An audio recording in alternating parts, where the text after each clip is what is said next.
Hello అండి అందరికీ welcome to our channel. ఈరోజు వచ్చేసి ఫిష్ పుల్స్ అండి. ఈజీగా సింపుల్గా ఎలా చేసుకోవాలో చూపిస్తున్నాను. దానికోసం ఫస్ట్ చింతపండు తీసుకోవాలండి. నిమ్మకాయ సైజ్ అంత చింతపండు తీసుకొని ఒక బౌల్లో వేసుకొని వాటర్ వేసుకొని నానబెట్టుకోవాలండి. ఇక్కడ నేను నార్మల్ కోల్డ్ వాటర్ వాడుతున్నాను. మీకు కావాలంటే కొంచెం హాట్ వాటర్ యూస్ చేయొచ్చు, సో దట్ చింతపండు త్వరగా నానిపోతుంది. ఇలా చింతపండు నానబెట్టుకొని పక్కన పెట్టుకోవాలి. తర్వాత ఒక మిక్సీ జార్లో ధనియాలు తీసుకోవాలండి. గ్రేవీ కోసం ఒక 3 to 4 టేబుల్ స్పూన్స్ ధనియాలు తీసుకోవాలి.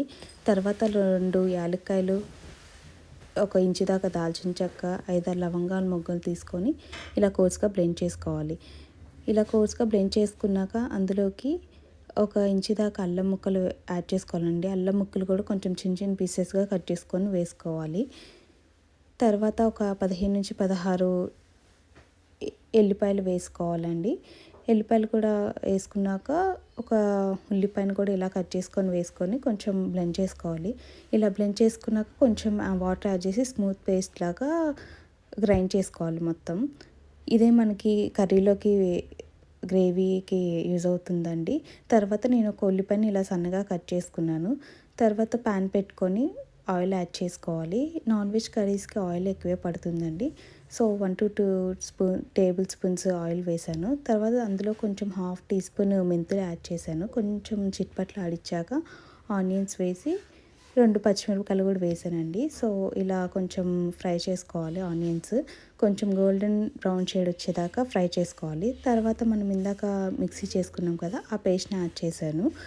ఆ పేస్ట్ కూడా కొంచెం బాగా మగ్గాలండి. ఎందుకంటే ఇందులో అల్లం వెల్లుల్లి అంతా గ్రేవీకి ఇందులోనే వేసాం కాబట్టి ఇది చక్కగా మగ్గించుకోవాలి. ఇది కొంచెం టైం టేకింగ్ అండి. ఒక 5 minutes దాకా టైం పడుతుంది ఇది వేగడానికి. సో ఇలా మధ్యలో కలుపుకుంటూ మూత పెట్టుకొని వేయించుకోవాలండి.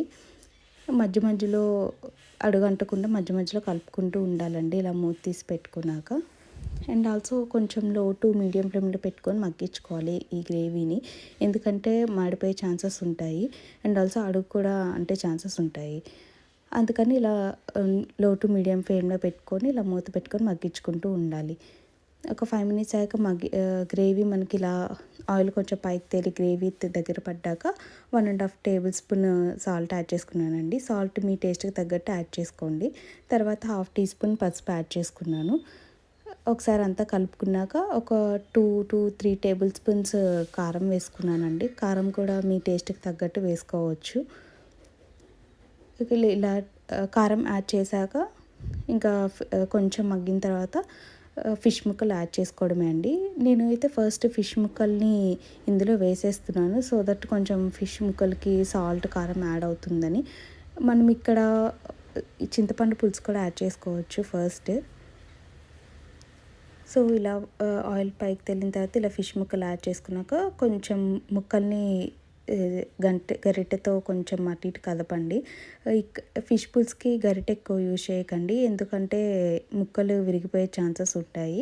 అందుకే కొంచెం స్లోగా ఇలా కలుపుకుంటూ ఉండండి. ఇలా కలుపుకున్న తర్వాత మూత పెట్టి మగ్గించండి ఒక 5 minutes. ఈ ముక్కలు కొంచెం మగ్గేలోపు మనం ఇందాక నానబెట్టుకున్న చింతపండు ఉంది కదా, దాన్ని ఇలా మొత్తం స్మాష్ చేసేసి కొంచెం చింతపండు పులుసు వచ్చేలాగా స్మాష్ చేసుకోవాలి. వీడియోలో చూపిస్తున్నట్టుగా ఇలా తీసుకొని ఇప్పుడు ఈ చింతపండు పులుసుని మనం కర్రీలోకి యాడ్ చేసుకుందాము. ఈలోపు చూసారా ఫిష్కి కొంచెం ఉడికినట్లుగా అయింది. సో ఇలా మనం చింతపండు పులుసు యాడ్ చేసుకున్నాక మన గ్రేవీ కన్సిస్టెన్సీని బట్టి కొంచెం వాటర్ యాడ్ చేసుకోవచ్చు.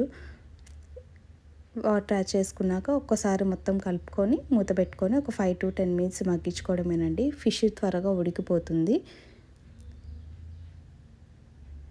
చూసారా ఇలా కలుపుకుంటూ ఉండాలి. మనం గరిట ఎక్కువ యూజ్ చేయకూడదండి ఫిష్ ముక్కలకి, ఎప్పుడైనా గుర్తుపెట్టుకోండి.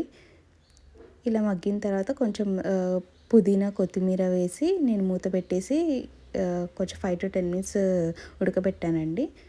నాకు మళ్ళీ ముక్క ఉడికిందా లేదా అని మనం మధ్యలో చెక్ చేసుకోవచ్చు. లాస్ట్లో కొంచెం గరం మసాలా యాడ్ చేసి కొత్తిమీర వేసి ఆఫ్ చేసుకోవడమేనండి. అంతే అండి, ఫిష్ పుల్స్ రెడీ అయిపోతుంది. Thank you for watching. Please do subscribe to our channel.